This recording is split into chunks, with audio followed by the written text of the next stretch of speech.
에베소서 6장 10절부터 18절까지 말씀을 같이 한 음성으로 6장 10절부터 시작. 끝으로 너희가 주 안에서와 그 힘의 능력으로 강건하여지고 마귀의 관계를 대적하기 위해 하나님의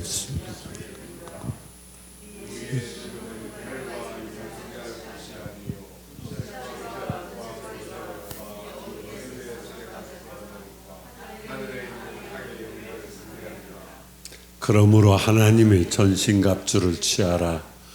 이는 악한 날에 너희가 능히 대적하고 모든 일에 행한 후에 서기 위함이라. 그런즉 서서 진리로 너희 허리띠를 띠고 의의 호신경을 붙이고 평안의 복음이 준비한 것으로 신을 신고 모든 것 위에 믿음의 방패를 가지고 이로써 능히 약한 자의 모든 불화살을 소멸하고 구원의 투구와 성령의 검 곧 하나님의 말씀을 가지라. 모든 기도와 간구로 하되 항상 성령 안에서 기도하고 이를 위하여 깨어 구하기를 항상 힘쓰며 여러 성도를 위하여 구하라. 아멘. 오늘 본문에서 말씀하는 것처럼 전신갑주를 입어라. 오늘 본문에서 보면 영적 전쟁에서 승리할 수 있는 비결을 가르쳐주는 말씀이에요. 예수님이 가시면서 내가 다시 오마 약속하고 가셨는데 그분이 재림하심으로 이 세상이 다시 오시면 그분이 오심으로 인해서 이 세상이 그리스도의 나라가 되고 우리 주님이 이 세상을 영원히 다스리는 그날이 오기까지 우리는 뭘 하느냐? 매일 전쟁을 해. 어떤 전쟁을 해요? 영적 전쟁을 해요. 오늘 우리는 영적 전쟁, 그런데 이 영적 전쟁의 대상이 누구냐? 오늘 본문에도 나오겠지만 사람이 아닙니다. 악한 영입니다. 마귀는 지금도 여러분 한 사람 한 사람을 넘어뜨리려고 그러고 어떻게 해서도 은혜 못 받게 만들고 어떻게 해서도 힘들게 만들고 또 여러분들이 속해져 있는 공동체를 분열시키려고 그러고 또 수단과 방법을 안 가리고 마귀는 지금도 계속 역사하는 거예요. 마귀는 뭐냐? 오늘 여러분들을 유혹해서 마귀의 사명은 뭐냐? 여러분 넘어뜨리는 데 있어요.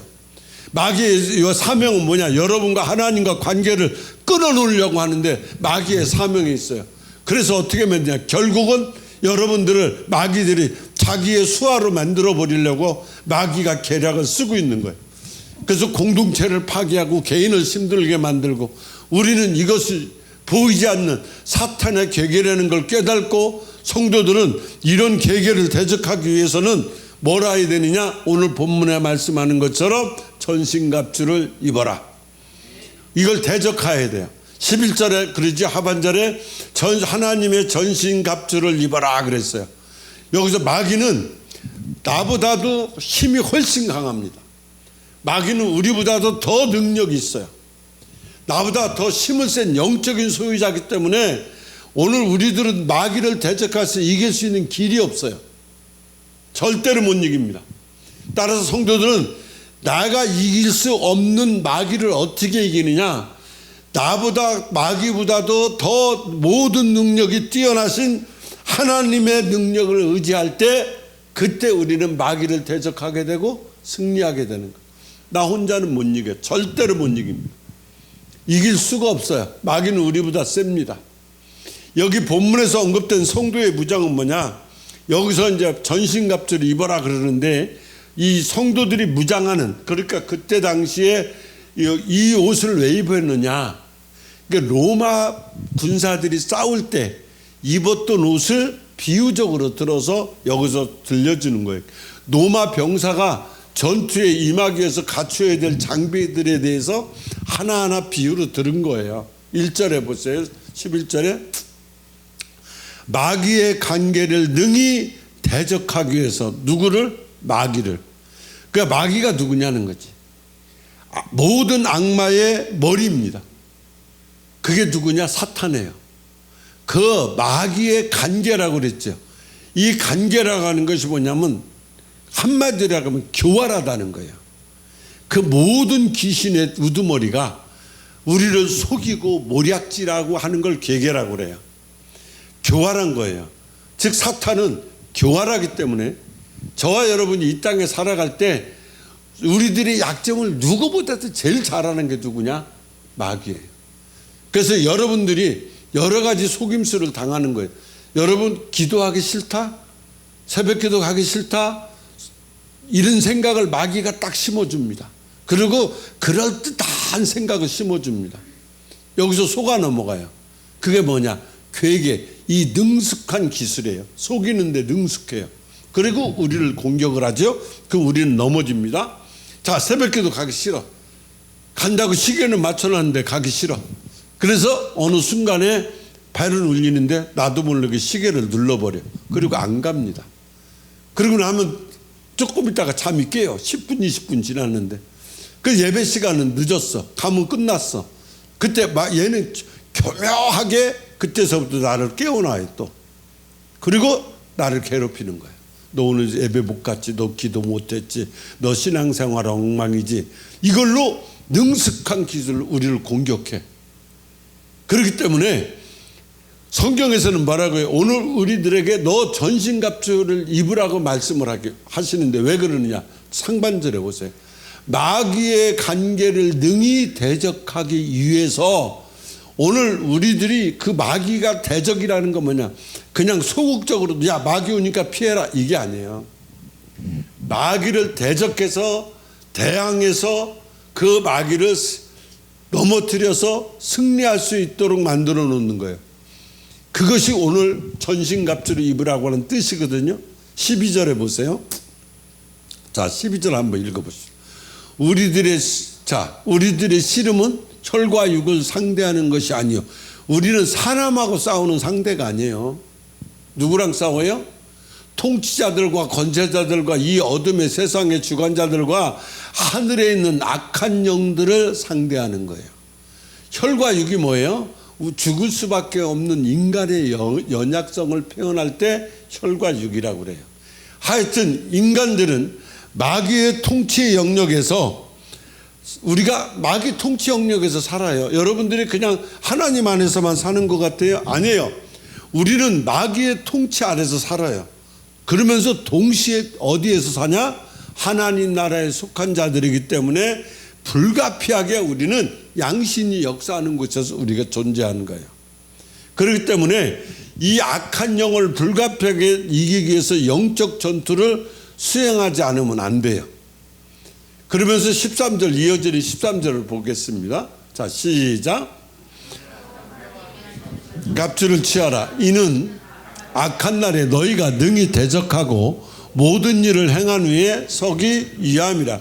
여기서 이는 뭐라고 해서 악한 날. 이 악한 날이 뭐냐면 그리스도의 재림이 있을 특별한 환란이 있을 날에 그 환란 때가 악한 날이에요. 그리고 우리들이 악한 날이 언제냐? 우리들이 일상 속에서 지금 하루하루 살아가면서 겪는 마귀의 시험 때가 언제냐? 악한 날이에요.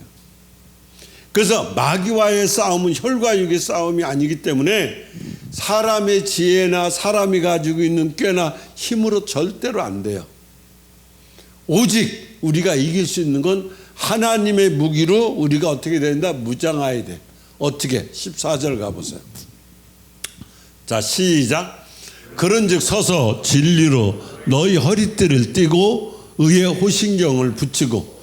호신경이 뭐냐면 갑옷의 가슴에 한쪽에 붙이는 구리 조각이에요. 마크죠. 그러니까 그때 우리가 뭐라 해야 되느냐? 뭘 띠고? 허리에 띠를 띠고. 여기서 진리라고 그랬죠. 진리의 허리띠를 띠라고 그랬어요. 그러니까 이 진리라고 하는 것은 무슨 얘기냐면 그리스도 우리들의 진실함과 성실성을 얘기하는 거예요. 거짓과 기만을 일삼는 사탄의 계기를 깨트리기 위해서 우리는 뭘로 이기냐? 성실로 정직함으로 이기는 거예요. 사람이 거짓말하는 사람은요 얼굴이 틀려요. 거짓말 할 때부터 틀려요. 근데 정직하게 얘기하는 사람 보세요. 자, 우리가 경찰서 앞을 지나갑니다. 문요한이가 지금 경찰서 앞으로 쓱 지나가. 그러면 문요한이가 죄를 졌으면 경찰서 앞에 갈 때 무서울까 안 무서울까? 무섭죠. 무면허로 운전해봐요. 경찰이 꼭 자기만 따라오는 것 같아. 근데 운전면허 있는 사람이 운전해봐요. 경찰이 지나가도 아무 신경을 안 써요. 그러니까 거짓과 기만을 일삼는 사탄의 계계를 깨뜨리기 위해서 우리는 어떻게 해야 되느냐? 정직하라 이거예요. 해본 적이 없어서 아멘을 못하는데 정직해라. 성실해라. 정직과 성실의 반대가 뭐냐? 마귀는 거짓말을 좋아해요. 마귀는 이선을 떠는 걸 좋아해요. 우리는 하나님의 말씀을 바탕으로 하는 진실함으로 거짓을 이기는 거예요. 여러분 잘 보세요. 착한 사람이 지는 것 같으지요? 아니에요. 이깁니다. 여러분들이 악해서 아멘을 못하는데 착한 사람이 무조건 이깁니다. 진리에 저봐 악한데도 아멘 하잖아요. 크게 해봐. 그러니까 선한 사람이 무조건 이기게 돼 있어요. 이 진리의 허리띠가 뭐냐? 당시의 의복은 다 우리도 그렇지만 발목까지 내려와요. 그러므로 허리띠를 찌고 그 당시 그 로마 병사들이 사용했던 가죽띠는 왜 허리띠라고 그랬을까? 성도들의 이것은 여기 보냐면 성도들의 신앙을 비유로 얘기한 거예요. 그러니까 허리띠를 맸다. 이 말은 어떤 행동을 준비한다 이거지. 전신갑주를 위해서 우리는 뭘 준비한다? 어떤 행동을 준비하는 거예요. 옷을 입었어요. 근데 여러분 지금 옷을 입었는데 허리띠가 없다고 생각해 봐요. 그러면 옷이 줄줄줄 내려갈 거 아니에요. 내려가도 뭐 몸매가 이뻐서 내려가면 괜찮은데 막 살이 울퉁불퉁 뛰어나온 사람이 내려가 봐. 어떻게 되겠어? 그죠? 아무리 좋은 무기를 갖고 있더라도 허리띠를 띠지 않아서 옷이 흘러내리면 전쟁에서 지겠어요? 이기겠어요? 지지요. 제대로 전투할 수가 없어요. 허리는 뭐냐? 힘의 근원이 어디서 오느냐? 허리에서 옵니다. 진리의 허리띠를 띠라고 그랬어요. 많은 사람이요 교회 다녀요. 근데 많은 사람이 신앙생활을 하면서 왜 넘어지고 실패하고 왜 그러는 줄 아세요? 진리에 기초하지 않기 때문에 넘어가는 거예요. 군중심리에 넘어갑니다. 진리에 서지 않는 사람들은요, 야, 예수 믿으면 어떻고 석가모니 믿으면 어떻고 다 같은 거요. 이렇게 생각하면서 뭐라 그러냐? 사람은 착하면 돼. 이게 뭐냐? 진리의 기초가 없어서 그래요. 특히 일본에 가봐요. 네? 여기 문집사 일본 자주 가잖아. 걔네들 내가 일본에 집회를 나고야로 뭐 도쿄로 오사카로 막 요카이치로 막 돌아다니면 제가 집회 이 신방 와달라고 해서 갔는데 야, 막 우리나라 문각 같은데 막 인형이 쫙 있어요. 한 집에 가니까. 저게 뭐냐? 다 신이야. 부엌신, 천장신, 문신, 뭐 숟가락신, 신이 막 한 200개가 넘어요. 그 중에 예수님 동상이 거기 있어. 그러니까 다 신눈이에요. 우리는 유일신이잖아. 예수님 외에는 아니다 그러잖아요. 진리에 서지 않는 사람들은요, 다 신눈을 믿는 거예요. 진리가 분명치 않은 그리스도인들은요, 예수 믿으면서 어디 가요? 전보로 가요. 사주팔자 믿어요. 그래서 오늘 여기서 뭐라고 하느냐? 네가 악한 영들과 싸워 이기려면 그러기 때문에 너는 진리의 허리띠를 매야 된다 이 말이에요. 이해가 되십니까? 내가 왜 진리의 허리띠를 매야 되느냐? 이 진리가 없으면 나는 무너진다 이 말이에요. 그리고 뭐라고 그랬어요? 진리의 허리띠를 매고 위에 호신경을 붙이고 그 다음 뭐라고 그랬어요? 한번 보세요. 15절에. 여기서 우리가 좀 전에 14절 다시 가봐요. 자, 14절. 너희 허리띠를 13절 가봐요. 13. 전신각조 이는 너희가 능히 대적하고 모든 일을 행한 후에 서기 위함이다 그랬거든요. 오늘 우리가 이 땅에 살면서 진리의 허리띠를 매고 그 다음에 말씀에 보면 넘겨보세요. 자, 허리띠를 위에 호신경을 붙이고 15절로 갑니다. 평안의 복음이 준비한 것으로 신을 신어라 그랬어요. 오늘 우리가 신발을 신는다 그랬는데 오늘 마귀는요, 우리들에게 뭘 주기를 원하느냐면 불신을 주기를 원해요. 절대로 우리들에게 예수 그리스도의 진리로 내가 대항하지 못하게끔 와서 뭐라고 그러냐? 너 이런 죄 졌잖아. 너 이런 거 너 하나님 앞에 부끄럽잖아. 그러면서 마귀는 나를 자꾸 끌고 내려가요. 근데 여기서 우리가 평안의 복음이 뭐냐? 예수 그리스도의 십자가의 의로 그렇게 여러분들에게 마귀가 다가왔을 때 예수 그리스도의 의로 나의 모든 죄와 허물까지 연약함까지도 짊어지신 예수 이름으로 그때마다 물리치라는 거예요. 여러분들을 마귀가 끌고 내려갈 때마다 여러분들은 그걸 물리쳐야 돼요. 바로 그것이 오늘 우리에게 전신갑주를 입게 만드는 거거든요. 그 다음에 16절 보세요. 모든 것을 가지고 믿음의 방패를 가지고 이로써 악한 자들의 모든 불화사를 소멸하라 그랬거든요. 오늘 우리가 의의 흉배를 붙이고 복음의 신발을 신고 하는 이유들이 뭐냐면 이 가슴에다 흉배를 붙이잖아요. 그러면 여기는 뭘 커버하냐면 심장을 커버하는 거예요. 우리가 예를 들어서 화살이 날라왔어요. 팔을 맞아도 죽지는 않아요. 문유아인처럼 상태가 저렇게 돼. 죽지는 않고. 그러면 심장을 맞으면 어떻게 되느냐? 죽어요. 그러니까 다른 건 잃을지 모르지만 흉배를 붙이면 죽지는 않아. 실로 성도의 삶은 뭐냐? 사탄으로부터 집중적으로 공격받는 심장을 보호해 준다는 거죠. 그런데 얼마 전에 미국에서요 실험을 했어요. 방탄조끼를 입고 그 착용한 다음에 쐈어요. 근데 이 방탄조끼가 총알을 막지 못하고 뚫고 나가버렸어요. 그러니까 여러분 생각해봐. 방탄조끼인데 얘가 총알을 뚫어버려. 그런 방탄조끼로서 기능이 있는 거예요? 없는 거예요? 없는 거예요. 근데 여기서 우리가 하는 건 믿음의 방패를 가지고 방탄조끼가 총알을 못 막는다 할지라도 우리는 뭐가 있어야 되냐? 믿음의 사람들은 믿음의 백성들은 신앙인은 믿음을 잃어버리면 다 잃어버리는 거예요. 그래서 우리는 언제나 내가 살아있다는 하나님의 의가 뭐냐? 내가 살아있다는 하나님 앞에 제일 먼저 우리가 마귀가 제일 싫어하는 게 뭐예요? 감사하는 거예요. 여러분 눈 뜨자마자 하나님 감사합니다. 하나님 사랑합니다. 하나님 도와주세요. 그렇게 기도해봐요. 달라집니다. 사랑한다는 고백을 잘 안 해요. 하나님 앞에. 달라고는 무지하게 하잖아. 그런데 감사하다는 표현을 얼만큼 하세요? 사랑한다는 말 얼만큼 하세요? 하나님 도와주세요. 우리는 언제나 감사하면서 우리는 언제나 찬양하면서 살아야 되는데 이 하나님과 감사의 관계가 찬양의 관계가 도우심의 관계가 끊어지면 그 순간부터 사탄은 달려와요. 여러분에게 달려옵니다. 감사 잃어보세요. 사탄 금방 옵니다. 찬양 잃어보세요. 사탄 금방 옵니다. 그래서 15절에 보면은 15절을 다시 봐요. 자, 시작.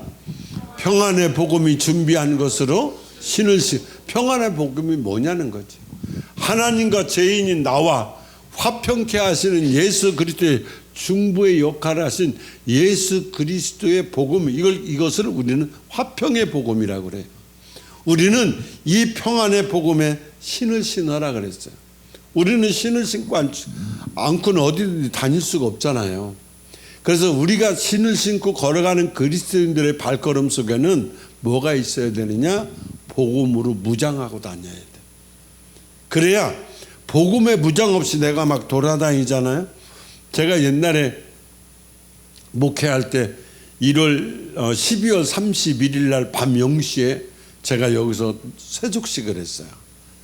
세족식을 한 사람 한 사람 발을 씻겨줬어요. 그때 제가 기도한 게 제일 먼저 뭔지 아세요? 하나님, 이 발이 닿는 곳곳마다 복음이 전해지고 이 다리가 닿는 곳곳마다 복이 있게 하여 주소서.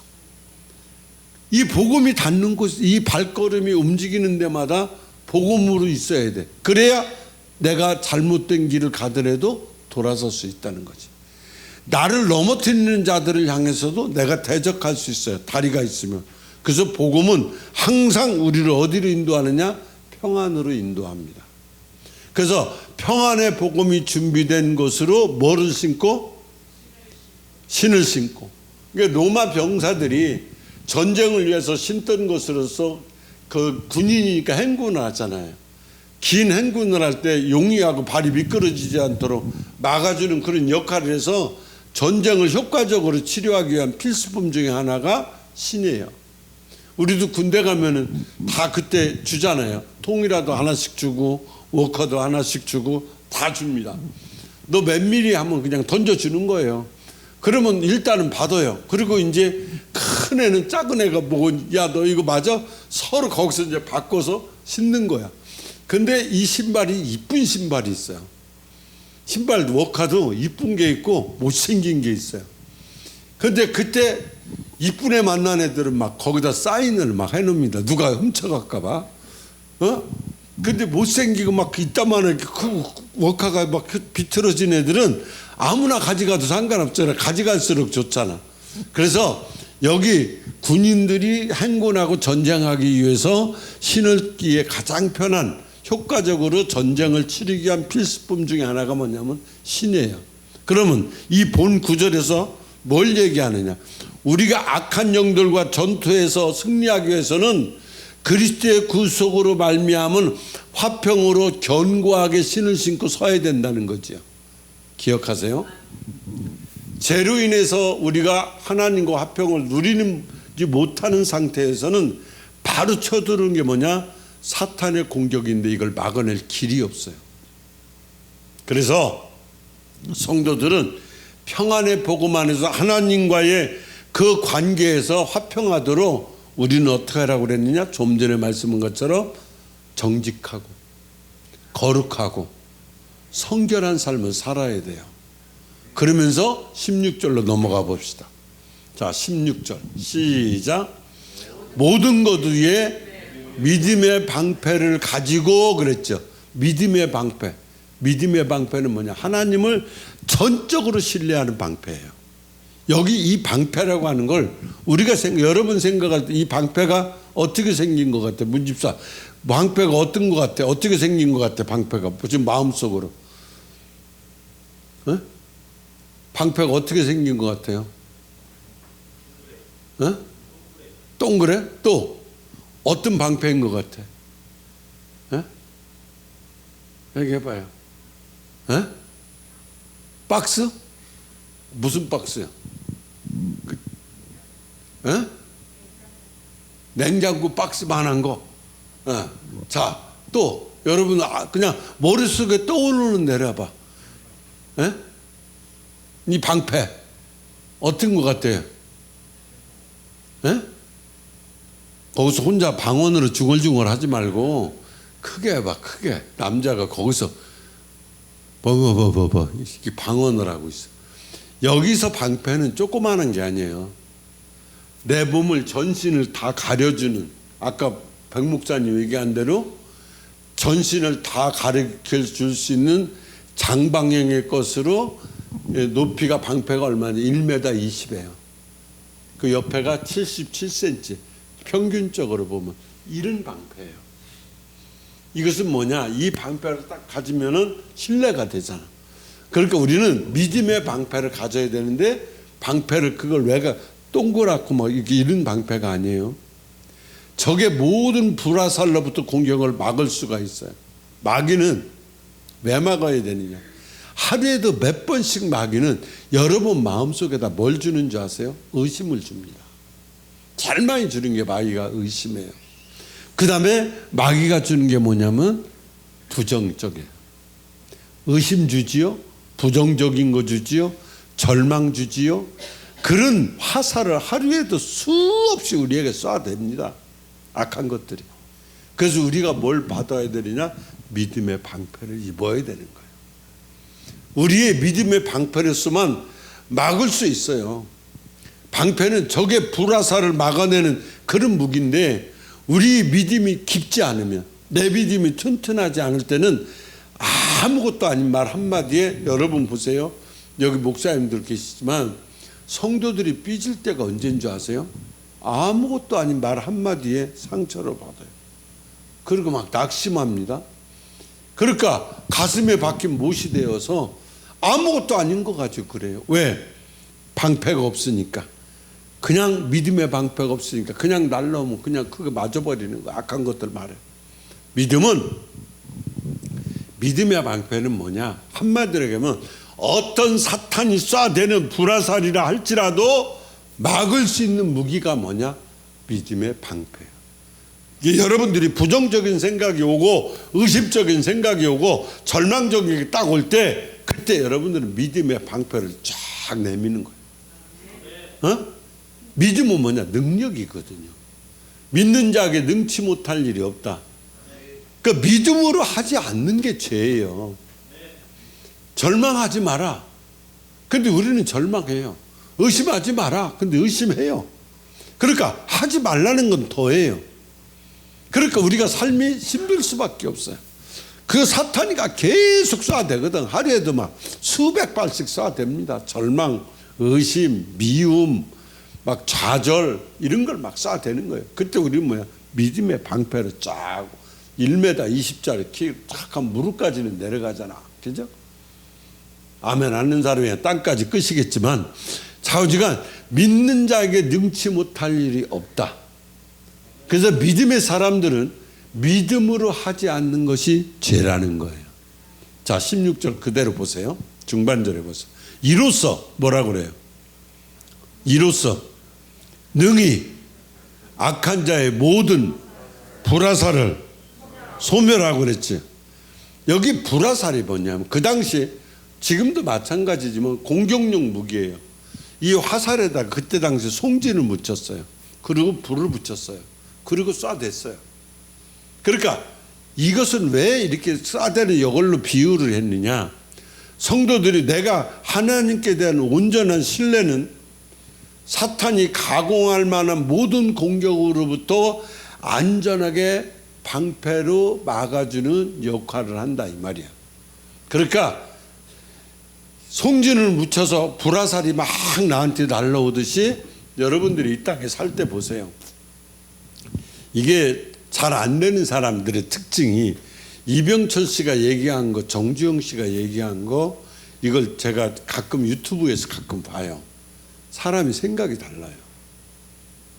안 되는 사람들의 특징이 뭔지 아세요? 안 되는 사람의 특징은요, 계획을 안 세운다는 거예요. 이병철 씨가 그런 얘기를 했어요. 계획을 안 세운다는. 그리고 계획도 안 세우고 일하는 공장에 가보면 안 되는 공장들은 뭐냐, 일이 딱 끝나면 모든 공구를 착 맞춰놓고 청소를 싹 하고 간 공장하고 그대로 놓고 갔다가 그 다음날 와서 일하는 공장하고는 차이가 있다. 그러니까 사람이 계획이 없으면 성공하지 못한다 그래. 그러니까 최고의 재벌들이 한 얘기예요. 그러니까 송지를 묻혀서 그 쏴대는 그 화살인 것처럼 저와 여러분들은 불화살이 하루에도 수십 번씩 날라옵니다. 저한테도 날라와요. 그때마다 짜증내고 막 힘들고 그때마다 내 믿음의 방패가 이게 내가 믿음의 방패를 못 내렸구나. 여러분도 같이 못 내리니까 아멘이 안 나오는 거잖아. 그치? 자, 17절 보세요. 17절 시작. 구원의 투구와 성령의 검 곧 하나님의 말씀을 성도들이 믿음 안에서 소유한 구원의 소망과 확신은 사탄의 어떤 불화살의 공격이라도 능히 막아낼 수 있어요. 그다 당시 로마 병사들이 구원의 투구는 뭐냐면 도끼 아니면 망치로 내려치지 않는 한 어느 정도 화살 같은 거 어느 정도 칼로서는 다 막아내는, 그래서 단단하게 막아낼 수 있는 단단한 머리, 우리 머리를 단단한 걸로 보호해 줄 수 있는 그런 장비 중에 하나인데, 한마디로 얘기해서 구원의 투구는 뭐냐, 내 머리를 보호해 주는데 부족함이 없을 정도로 단단했다는 거예요. 그 이 투구를 보면 여러분 외국 로마 병사들 보면 막 여기다 막 깃발도 멋있게 꽂아놓고 한 것도 봤잖아. 그지? 영화에서 장식용으로 한 거 봤지요. 깃털도 막 꽂아놓고 화려한 장식을 달기도 해요. 근데 여기서 얘기하는 이 구원의 투구는 뭐냐면 내가 하나님으로부터 하나님의 자녀고 내가 구원받았다는 확신이 없을 때 마귀는 그때서부터 공략을 합니다. 계속 공격해 옵니다. 내가 구원받았던 확신이 없을 때. 그 투구는 뭐예요? 한마디로 하면 군인이 쓰는 철모잖아요. 철모를 왜 씁니까? 현대전에서 철모를 쓰는 이유는 총을 쏘면 철모가 뚫지도 못하지만 거장 이게 동그랗기 때문에 총알이 오면은요 정확한 각도가 아니고는 이걸 못 뚫습니다. 핑 하고 돌아버려요. 맞으면. 조는 사람들한테 한 방씩 쏴줘야 되는데 이게 이제 핑 하고 돈단 말이에요. 그러니까 총탄을 비껴가기 위해서 만들어 놓은 거예요. 그러니까 투구는 한마디로 얘기하면 머리를 보호하는 장비지요. 여기에 구원의 확신, 투구는 뭐냐면 구원의 확신의 구원의 투구는 한마디로 얘기하면 오늘날 그냥 군인들이 쓰는 철모예요. 이것을 왜 이렇게 했느냐? 하나님이 나를 구원했다고 하는 구원하심에 대한 확신을 얘기할 때 구원의 투구라 그래요. 자, 이어지는 말씀 볼래요? 성령의 검, 곧 하나님의 말씀을 가져야 한다는 거지. 성령의 검 뭐예요? 성령이 지금까지는 뭐냐면 다 보호하는 거였어요. 방패 보호하는 거잖아요. 다 보호하는 거였어요. 투구 보호하는 거. 근데 여기서부터 공격력 무기가 나옵니다. 성령의 곱, 하나님의 말씀을 가져라. 성령의 곱 뭐냐? 성도가 유일하게 무장할 수 있는 공격 무기인데 하나님의 말씀과 동일시되고 있어요. 오늘 여러분들이 가지고 있는 성경이, 이 말씀이 내가 사탄하고 싸워서, 세상과 싸워서, 어둠과 싸워서 이길 수 있는 유일한 공격 무기로 제시된 거면 내가 영적인 전투에서 말씀의 중요성을 강조하는 거예요. 왜냐하면 이걸 아셔야 되는데, 왜냐하면 하나님의 계시된 말씀을 통해서 오늘 우리가 뭘 가져요? 믿음을 갖게 돼요. 하나님의 말씀을 통해서 뜻을 알게 돼요. 하나님의 말씀을 통해서 내가 순종함으로 악한 영들과 싸워서 승리할 수 있기 때문에 유일하게 무기를 주는데 성령의 곱 하나님의 말씀을 가져라 그랬어요. 실제로 예수님께서도 사탄과 싸워서 이길 때 뭘로 이겼어요? 말씀으로 이겼어요. 예수님도 말씀으로 이겼어요. 여러분 기억하세요? 말씀은 다시 얘기하지만 유일하게 성도가 가지고 있는 무기예요. 말씀은 마귀의 공격을 한 칼로 괴멸시킬 수 있는 게 말씀의 능력이에요. 여러분 기도할 때 여러분이 말씀 없이 기도해 보세요. 다 똑같은 얘기예요. 녹음기 틀어놓은 것 같아요. 근데 순간순간에 말씀을 넣고 기도해 보세요. 기도가 힘이 있어요. 능력이 있어요. 그렇기 때문에 기도할 때 말씀을 한 구절에 내워서 기도해 보세요. 우리가 늘 기도하죠. 그냥 항상 기도해라. 쉬지 말고 기도해라. 범사에 감사해라. 이 말씀을 놓고 기도해 보세요. 항상 기뻐해라. 하나님 나 기뻐하지 않았어요. 근데 하나님 기뻐하라고 말씀하셨어요. 저는 지금부터 기뻐하기를 원합니다. 기뻐하는 것도 매일같이 항상 기뻐하기를 원합니다. 기도가 저절로 막 돼요. 말씀이 연결이 되면. 해본 적 있어요? 아멘을 하든지. 그러니까 그 기도의 힘이 말씀에서 우리가 하나님이 준 무기 중에서 유일하게 주신 무기가 말씀이라는 거예요. 우리가 이것이 바로 말씀을 가까이 하고 암송해야 되는 이유가 여기 있어요. 우리의 모든 생각이 하나님의 말씀으로 충만하잖아요. 우리는 어떤 사탄의 공격에도 결코 두려워하지 않아요. 우리가 그러잖아요. 내가 하나님의 이름으로 명령한다. 말씀 속에서 성령의 그 하나님의 말씀. 그래서 내 인생에 전신갑주를 입은 것 중에 다 보호하는데 최대의 방어는 뭐냐? 최대의 공격이라는 말이 있죠. 히브리서 4장 12절에 뭐라고 하냐? 하나님의 말씀은 살았고 운동력이 있어 좌우의 날선 어떤 검보다도 예리하여 혼과 영과 관절과 골수로 찔러 쪼개기까지 또 마음의 생각과 뜻을 감찰하시느니라 그랬어요. 말씀은 뭐라고요? 좌우의 날선 어떤 검보다도 예리하다. 생각을 해봐. 칼날이 양쪽에 다 서 있으니까 얼마나 예리하겠어. 그러니까 마귀가 날선 검처럼 덤비는 말씀 앞에서 마귀가 무서워서 벌벌 떨 수밖에 없는 거예요. 그래서 여러분들이 말씀을 많이 암송하는 것도 좋아요. 그러나 머리가 안 되면 조금이라도 해도 괜찮다. 18절 마지막에 보겠습니다. 마지막 18절. 자, 시작. 모든 기도와 간구로 하되 항상 성령 안에서 기도하고 이를 위하여 깨어 하기를 항상 힘쓰며 여러 성도를 위해서 기도해. 아멘. 마귀가 가장 우리한테 무서워하는 핵무기가 뭐냐? 기도예요. 마귀는 권력 있는 사람 하나도 안 부러워요. 돈 있는 사람 안 부러워요. 지식 많은 사람 하나도 무서워하지 않아요. 그런데 마귀는 누굴 무서워하느냐?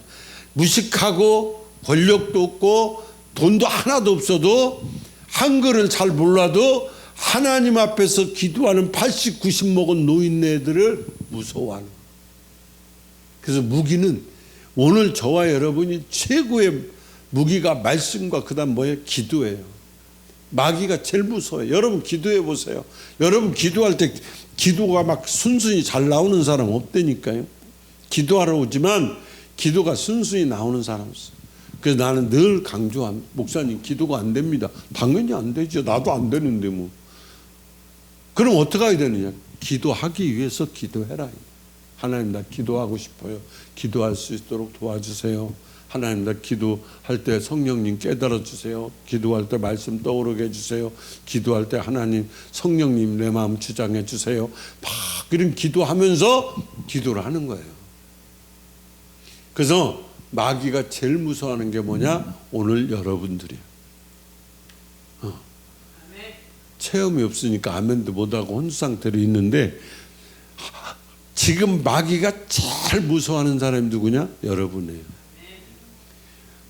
그 감리교 창시자인 요한 웨슬레 목사님이 말씀하기를 기도는 하나님의 능력의 동선을 끌어들이는 스위치와 같다 그랬어요. 그러니까 한마디로 전기가 여기까지 왔어요. 저 신발장까지 왔어요. 그런데 저기서 스위치를 누르면 불이 들어와요. 그런데 전기가 여기까지 왔는데 스위치를 안 누르면 불이 안 들어와요. 내가 기도해야 되겠다는 생각은 있어요.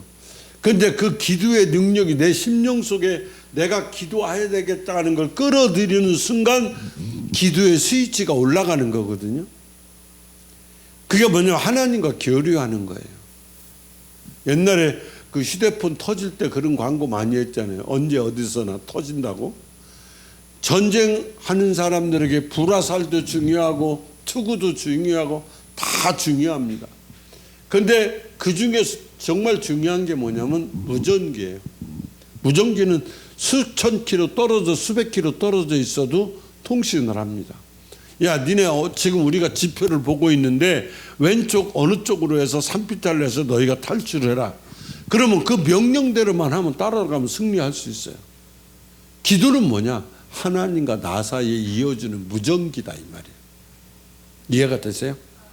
거기서 지시만 받으면 내가 그분한테 말만 하면 그쪽에서 나한테 응답만 해주면 무전기 속에서 그러면 역사는 일어나는 거예요. 이런 말이 있어요. 내가 일을 하면 내가 일을 하지만 내가 기도하면 하나님이 일을 한다. 내가 일을 하면 내가 일을 하지만 내가 기도하면 누가 일한다? 하나님이 일하신다. 마가복음 9장 29절에도 그랬어요. 기도 외에는 다른 것으로 이런 유가 나갈 수 없다 그랬어요. 기도밖에 없어요. 사실은. 영적으로 저와 여러분이 무장하고 하나님의 전신갑주를 입고 사탄을 이겨내는 그리고 나라와 민족을 살려내는 이런 강한 그리스도의 군사들이 되기를 소원합니다. 예수님께서 제자들에게 뭐라 그랬어요? 시험에 들지 않게 깨어 기도하라 그랬어요. 그런데 그들은 뭐예요? 피곤하다고 졸다가 기도하는 시간에 기도하지 못하니까 그들이 시험에 승리했어요? 다 못했어요. 여러분 기억하세요. 구원은 은혜지만 신앙은 전투입니다. 인생은 놀이터가 아니에요. 쉼터도 아니에요. 성경에서 인생을 뭐라고 그랬어요? 전쟁터라고 말씀합니다. 세상에는요 눈에 보이는 전쟁이 있어요. 국가적으로 지금 뭐 이스라엘 이란도 싸우고 막 군사 전쟁이 일어납니다. 지금 종교 전쟁이 일어나지요. 지금 보세요. 지금 전 세계가 경제 전쟁합니다. 땅 다 사버리고 건물 다 사버리고 막 경제 전쟁하는 거예요. 옛날에 일본 사람들이 한국에서 이제 철수했잖아요. 이제 히로시마의 원폭이 터지고 난 다음에 일본 선왕이 그 발표했잖아요. 항복문서를 했을 때 메가두 장군 앞에서 이렇게 사인했잖아요. 배에서. 그때 일본 애들이 한국에서 가면서 뭐라고 갔냐. 걔네가 이제 점령한 나라잖아요. 말도 바꿔버리고 이름도 바꿔버리고 머리 상도 다 잘라버리고 그랬던 애들이 가면서 뭐라겠냐. 30년 후에 다시 한국을 들어온다고 그랬다는 거예요. 그 사람들이 가면서. 어떻게 들었냐. 그때는 총칼로 안 들은다고 그래요. 뭘로? 물질로 들으겠다. 경제로 너희들을 잡겠다는 거예요. 총칼이 아니. 근데 걔네들이 못 잡잖아요. 지금 일본 경제가 한국보다 더 엉망해요. 지금 누가 전쟁 경제 중국 애들이 막 다 사는 거예요. 우리나라 지금 다 사고 있어. 지금 우리는 그것뿐 아니잖아요. 취업 전쟁입니다. 지금 취직 못 해가지고 전쟁하죠. 학생들 지금 내일모레 시험 보잖아요. 입시 전쟁입니다.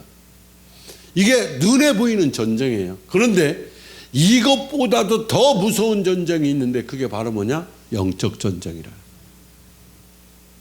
이 전쟁은 보이질 않아요. 아담이 범죄한 후에 우리는 영적 전쟁 한가운데 우리가 서 있어요. 베드로전서 5장 8절에 악한 마귀는 우리를 집어 삼키려고 한다. 그러면서 뭐라겠냐? 근신을 깨어라. 너희 대적마귀가 우는 사자같이 두루다니며 삼킬 자를 찾나니 그랬죠. 여러분 기억하세요. 진짜 무서운 전쟁은 눈에 보이는 전쟁이 아니에요. 영적 전쟁입니다. 영적 전쟁이 우리의 진짜 싸움이에요. 보이지 않는 싸움이 보이는 싸움을 지배한다니까요. 보이지 않는 싸움이 보이는 싸움을 지배한다. 여러분, 우리는 보이지 않는 전쟁 속에서 살아갈 때 어떻게 살아요? 오늘 에베소 말씀처럼 수없이 불화살이 날려들고 우리를 계속 괴롭힙니다. 그러나 여호와 하나님, 우리는 시편 23편에서 뭐라고 고백해요? 여호와는 나의 목자이심으로 나를 푸른 풀밭과 맑은 시냇물가로 인도하지만, 그 다음에 보세요. 나오는 게 뭔지 아세요? 사망의 음침한 골짜기를 다닐지라도. 내 인생은 사망의 음침한 골짜기가 있다는. 여호와께서 푸른 풀밭과 칠만한 물가로 인도하지만 그래도 사망의 음침한 골짜기를 통과해야만 살 수 있다는 걸 잊어서는 안 된다는 거예요. 저와 여러분의 삶에 환난이라는 불같은 시험이 내 인생을 지나갈 때가 있어요. 내 인생이 한 걸음도 앞을 가지 못하게 막는 역풍이 불어올 때도 우리는 견뎌내야 된다는 거죠. 중요한 것은 삶의 길에서 정말 힘겨운 역풍과 어둡고 깊은 음침한 골짜기를 지날 때도 중요한 건 뭐냐? 여호와는 나의 목자시니. 그래도 하나님이 나와 동행해 주신다는 믿음만 잃지 않으면 됩니다. 사실 평안하고요, 순풍을 따라서 고요한 길을 걸어갈 때보다는 오히려 파도가 심하고 강한 바람이 불 때 나의 등 뒤에서 나를 도우시는 주, 나를 걸쳐업고, 그 예화 많잖아요. 하나님 나를 언제 보호하셨어요? 그랬는데 그 모래밭에 발자국을 보니까 예수님 발자국밖에 없더라는 거지. 그때 그 뭐라고 그랬어요? 내가 너를 업었다는 거예요. 네가 힘들 때 같이 걷지 않았고 네가 어려울 때 내가 너를 업었다는 거지. 그래서 모래밭에 발자국이 하나밖에 없다. 내 인생에 험한 파도가 몰아치고 비바람, 강한 바람이 몰아칠 때 아버지 함께 계십니다. 오늘 실제로 성경을 보면요, 성경에 나오는 위대한 인물들이나 믿음의 용장들은 거의 예외 없어요. 심각한 영적인 전쟁에서 하나님의 전신갑주를 입고 놀랍게 승리한 사람들밖에 없어요. 하나님은요, 신기한 게 성경을 읽으면 나오는 인물들이 한 사람도 평안하게 왔다 평안하게 간 사람이 한 사람도 없어요. 다 역경 속에서, 슬픔 속에서, 고통 속에서, 고통을 그 사도 바울이 죄가 있는 곳에 은혜가 많다고 고통을 큰 고통을 많이 겪은 사람들이 큰 인물이 돼. 근데 큰 고통을 겪고 고통이 고통으로 끝나면 저주예요.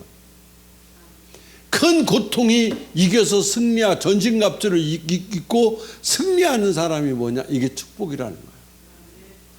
편안하고 안일한 무풍지에서 정말 믿음의 사람이 나타난 적이 성경에 하나도 없어요. 다 고통 가운데. 모세, 야곱, 다 보세요. 다니엘. 어느 한 사람, 편한 사람 누가 있었어요? 한 사람도 없어요. 다 역경과 아픔 속에서 있다. 그래서 저와 여러분이 아프고 힘들다? 그래. 푸른 초장 실만한 물가도 있지만, 사망의 음침한 골짜기도 있지만, 우리가 터널을 지나갈 때 뭔 생각을 합니까? 터널이 영원히 안 끝날 것 같아도, 아무리 길어도, 의정부서 여기 넘어오는 사패 터널이 그 동양에서 몇 번째 안 된다고 하더라고. 아주 길어가지고.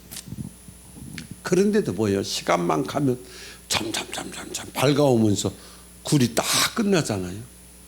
근데 동굴은 뭐예요? 들어가면 들어갈수록 깜깜한 거예요. 오늘 여러분들은 똑같은 굴을 들어가지만 여러분들은 터널을 가는 사람이다. 네, 아멘 작게 한 사람은 동굴로 가고 있다는 거죠. 그래서 하나님의 역사는 언제 일어나느냐? 심각한 영적 전쟁에서 다 전신갑주 입고 승리한 사람들을 하나님을 썼어요. 제가 부흥회를 전 세계를 다니면서 수없는 그 성도들이 저를 대접하러 나와요. 한 사람도 뭐 담임 목사가 마음에 안 드는 사람 끌고 와서 나 밥 사준 적 단 한 번도 없어요. 그 교회에서 목사님이 볼 때 이쁜 사람, 신앙생활 잘하는 사람, 그런 사람 데리고 와서 목사님 하고 막 오늘 식사 대접하는 장로님은 어떻고 권사님은 어떻고 이분은요 우리 교회에서 어떤 분이고 하나님이 어떻게 쓰셨고요 막 이런 자랑을 하면서 식사 대접을 해요. 그러면 그 사람들을 만났을 때 그 사람들이 다 평탄했냐? 아니라는 거지. 다 하나님으로부터 수많은 연단을 받고 고통을 받고 쫙 꽃이 만개가 돼서 필수 폈던 사람들. 오늘 여러분들 다 그렇게 되기를 축복합니다. 일어서야 돼요. 저는 제가 목회하면서 제가 다시 한번 해야 되겠다고 하나님 제가 이번에 막 눈도 안 보이고 막 그랬을 때 하나님한테 저 그렇게 기도했어요. 하나님 혹시 히스기 아세요? 이렇게 물어봤어요. 히스기 아십니까? 안다는 거죠. 그러면 히스기야만 15년을 줄 게 아니라 저도 지금서부터 15년을 주세요. 말만 할 줄 알고 눈만 보이면 됩니다. 그런데 하나님이 눈도 보이고 말도 하게 하셨잖아요. 그러니까 제가 할 일은 뭐예요? 내가 지금까지 복음 전했던 거하고는 달라야 된다는 생각을 가지면서 여러분 한 사람 한 사람을 놓고 기도합니다. 저는 많지 않으니까 기도하기도 참 좋아요. 내가 진유 놓고 기도 제일 많이 하네. 아주 우리 막내딸 놓고 그 15살 먹은 애가 그 참단 쟤 볼 때마다 가슴이 전라도 말로 아주 짠해 가슴이. 어떻게 그 아픈 고통을 겪을까? 여러분들은 하나도 안 아픈데도 말 안 듣잖아, 그지? 근데 얘는 아픈데도 말을 잘 들어. 그러니까 얘가 얼마나 이쁘냐고. 그렇죠? 네. 루마니아의 선교자 중에 한 사람인 리차드 범프란트 목사님이 있어요. 이분이 18년 동안 공산치하에서 옥고를 치르면서 몇 번이고 죽을 고비를 넘깁니다. 고문이 너무 심하니까 기절했다가 죽었다가 깨어나고 그 사경을 수없이 넘어 그 목사님이 그랬어요. 이 범프란트 목사님이 이 그런 죽음의 수용소에서 18년을 견디면서 이겨냈던 유일한 무기가 뭐냐? 그분이 기도였다고 말을 해요. 이길 수 있는 방법. 나는 감옥에서 창틀을 본 것이 아니라 창틀 너머 있는 아름다운 별들을 봤다. 그 별을 보게 하는 통로가 기도였다 이랬어요. 기도는 아름다운 별들을 볼 수 있게 만드는 통로라는 거예요. 여러분 말씀을 마치겠습니다. 중요한 게 뭔지 아십니까? 지금 우리나라에서 지금 꽃시장 아까 꽃 얘기했는데 꽃이요, 밖에서 핀 꽃하고 온실에서 핀 꽃은 향이 달랐습니다. 온실에서 핀 꽃은요, 냄새가 별로 없어요. 모양은 있어요. 근데 야생에서 핀 꽃은요, 이름 없는 들풀들도 향이 있어요. 그러니까 뭐냐, 추위, 더위, 장마 다 견뎌냈다는 거예요. 그러다 보니까 꽃에 향기가 있어요. 근데 하우스에 있는 애들은 뭐예요? 비가 와도 맞지를 않아, 바람 분다고 흔들리기를 하나, 그대로 있다 나니까 아무런 향이 없어요. 기도는요, 다른 거 아니에요. 여러분, 기도 많이 했다? 기도 막 6시간, 7시간씩 기도했다? 근데 열매가 뭐예요? 나는 7시간, 10시간 기도했던 사람들을 무시하는 건 아니에요. 절대로 아니에요. 기도를 10분 했느냐, 20분 했느냐, 밤새 했느냐, 이게 한 주간 금식했냐, 40일 작정기도 금식기도 했냐, 기도의 분량도 중요하지만요, 기도의 생명은 뭔지 아세요? 간절함이에요. 내가 얼마나 간절하게. 간절함. 그래서 제가 집회가 간절함이 뭡니까? 그랬더니 간이 저리도록 기도하는 거래. 그런 무식이 간같이 흘러넘치는 소리를 하는 사람들이 있어요. 간절함이 뭐냐? 남자들은 몰라요. 이 간절함의 뜻은요, 여자가 해산할 때 드는 고통. 그때 해산할 때 막 소리 지르고 막 그러잖아요. 영화 같은, 남자들은 모르잖아요. 그 영화 같은 데 보면 막 뭐 옛날에 막 뭐야, 집 기둥에다가 막 붙잡고 막 옛날 왕비들 막 애 낳을 때 보면 막 상궁들 들어가서 막 초조해하고, 그때 여자가 부르짖는 소리가 뭐냐? 그게 간절함이라는 거예요. 기도를 그렇게 하라는 거예요. 간절성이 얼마나 내 속에 있느냐 따라서 하나님의 기도의 평가는 거기서 나오는 거예요. 오늘 저는 여러분들이 기도하실 때, 하나님, 내가 이제는 방어만 할 게 아니라 말씀의 기도를 가지고 내가 승리하겠습니다. 세상은 어지럽고 내 가정도 어렵고 내 심령도 어지럽고 지금 되는 거 하나도 없는 세상에 우리가 놓여 있어요. 근데 저는 뭐가 감사하냐면, 거지가 제일 행복한 것이 뭔지 아세요? 거지는요, 문을 열고 자도 누가 훔쳐갈 게 없다는 거지. 근데 부자는 막 담을 막 쌓고 병도 쪼개놓고 막 전기도 흐르게 해놓고 가야 잠을 자요. 그 속에 막 땡치리도 갖다 놓고. 근데 여러분 지금 뭐 문 열어놔도 별로 가져갈 게 없다는 거잖아. 얼굴 보니까 별로 가져갈 게 없고 도둑이 들어왔다 짜증내고 나갈 그런 얼굴들이거든. 그럼 뭐가, 거지가 좋은 게 뭐냐? 올라갈 일만 있다는 거야. 잘 될 일만 있다는 거야. 거지는 조금만 잘 돼도 금방 벼가 납니다. 점점점 잘 될 수 있는 비결이 뭐냐? 전신갑주를 입어라. 그리고 한번 이겨봐라. 그리고 승리해봐라. 저는 오늘 여러분, 여기 예배에 참석한 여러분들과 지금 제 유튜브 방송을 보고 있는 전 세계 시청자 여러분들에게 권면합니다. 전신갑주를 입어라. 그리고 문제 해결자 대신 예수의 음성을 들어봐라.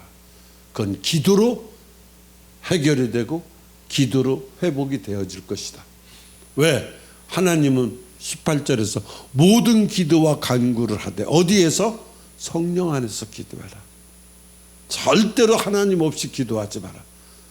여러분, 저 사람 찬양 참 잘합니다. 저 찬양 들으면 막 감동이 돼요. 막 이런 소리가 어디서 와요? 그 사람은 내공이 있는 거예요. 근데 여러분 시켜놓으면 찬송해봐라 그러면 목에서 나와요. 그건 찬양이 아니에요. 노래가 돼요. 그래서 우리는 기도를 하더라도 입으로 나오는 소리가 돼서는 안 돼요. 오늘 기도를 하다 성령 안에서 기도. 그래서 제가 이 18절부터 지금 몇 절까지 있냐면 22절까지 20절까지 있는데, 다음 주에 제가 이거 18절을 집중 공략하려고 그래요. 기도를 어떻게 하냐? 성령의 안에서 기도하라는데 어떻게 성령 안에서 기도하냐? 그리고 기도를 하는데 어떻게 하라고 그래요? 깨어서 구하라는 거예요. 깨어서 구하는데 어떻게? 항상 힘쓰면서 하라는 거예요. 이 기도가 전부 여기 다 나와 있어요. 우리가 기도를 하는데 이렇게 안 한다는 거지. 항상 성령 안에서 기도 안 하고 내 생각대로 이번에 무슨 일인데 이거 해결해 주셔야 됩니다. 그런 기도하고 그런 기도하는데 깨어서 기도를 못 한다는 거지. 깨어서 기도 못 하니까 항상 힘쓰면서 여러 성도들을 위해 여러분 옆 사람 놓고 기도하는 거 어떻게 기도합니까? 이거에 대해서 제가 다음 주 목요일 날 18절 가지고 그 다음에 19절에 보니까 또 나를 위하여 구할 것은 내게 말씀을 주사 나로 입을 열어 복음의 비밀을 담대히 알리게 하옵소서 할 것. 이제 복음의 전도에 대해서 19절에 나오더라고요. 근데 저는 다음 주에 될 수 있으면 저는 이 기도를 하는데 내가 기도를 그렇게 수없이 했어. 그렇게 기도를 많이 했어. 근데 응답을 못 받아. 기도를 그렇게 많이 했는데 확신이 없어. 이거요, 여러분 억지로 절대로 안 됩니다. 어떻게 해야 되냐? 성령 안에서 기도해야 돼. 이것은 무슨 뜻이냐면 예고편을 보여주는 거예요. 여러분한테만. 기도는 성령께서 나를 기도하게끔 만들어주세요. 기도가 되는 여러분들도 경험이 많으시겠지만 기도는요 성령께서 이끌으면 1시간이 1분 같아요. 그런데 성령 안에서 기도 안 하면요 1시간 기도한 것 같은데 1분도 못했어요. 옛날에 제가 오살리 기도원 처음에 올라가갖고 우리 누님이 날 끌고 기도굴에 들어갔어요. 그래서 기도굴에 들어가서 막 기도를 막 근데 옆에서 방언하는데 막 어렴풋이 들리기도 하고 막 기도를 저렇게 하는구나 하고 저도 막 기도 열심히 했어요. 내가 속으로 생각할 때는 1시간은 지났겠다 하고 나오니까 3분 됐어. 3분. 이게 왜 그래요? 성령 안에서 기도를 못하니까. 성령 안에서 기도해봐요. 3분 한 것 같은데 3시간 했다니까. 그래서 많은 사람들이 간증할 때 그런 간증을 합니다. 내가 기도할 때 나는 공중에 떠 있었던 사람도 있고 기도하고 나오는데 내가 막 구름 위를 걷는 것처럼 사뿐사뿐 걸었다는 사람도 봤고 이민경 목사도 지금 고개를 끄덕거리잖아요. 근데 저분은 안 돼요. 몸무게가 있어서 사뿐사뿐 걸을 수가 없어요. 쿵쿵거리고 걸을 수밖에 없어요. 자, 중요한 것은 뭐냐면 우리는 어디에서 해야 돼요? 성령 안에서. 다음 주에 기도하시고 저도 좀 더 연구하고 이걸 좀 더 체험하고 그래서 여러분들이 저는 여기 와서 기도하시는 분들이 솔직히 말해서 다 안 된 사람들이 다 왔으면 좋겠어요. 잘 된 사람은 안 와도 괜찮아. 저는 그런 마음이에요. 뭔가 문제가 있는 사람들 와서 기도하고 해결받고. 그렇죠? 문석경 너는 도대체 네 꿈이 뭐냐? 이런 꿈입니다. 성령 안에서 기도해봐라. 이문환이 혼자 상태로 있지 말고 말이야. 성령 안에서 한번 해봐라. 성령 안에서. 뭔가 막 내 심령이 뒤집어지고 막 기도의 기쁨이 넘치고 막 환희가 넘치고 언제 아멘하려고 안 하는지 기쁨이 넘치고 막 평안이 넘치고 환희가 흘러 넘치고 막 이런 기쁨을 막 만들어내면은 이현신이처럼 젊어진다니까. 기도 많이 하면 젊어지게 돼 있어. 팽팽해가지고 더 이뻐지고 더 젊어졌더라고. 응? 옆 있는 사람 그 빨대를 대서 힘들게 해서 그런 거 아주 좋아졌어요. 응? 자, 우리는 어디에서? 성령 안에서 기도하고 역사를 일으켜보자. 이해가 되시면 더 크게 기도하겠습니다. 살아계신 아버지 하나님, 이 시간 우리가 이제 말씀을 마치고 말씀을 듣고 전신갑주를 입고 구원의 투구로 의의 방패를 가지고 기도할 때 우리는 성령의 검을 높이 쳐들고 그 다음에 기도와 간구로 성령 안에서 이뤄낼 수 있는 이런 은혜를 이 밤에 기도할 때 무심령들 마음속에 다 체험되게 하여 주시옵소서. 머리로 아는 신앙이 아니라 가슴으로 느껴지는 그런 은혜가 이 밤에 임하게 하여 주시옵소서.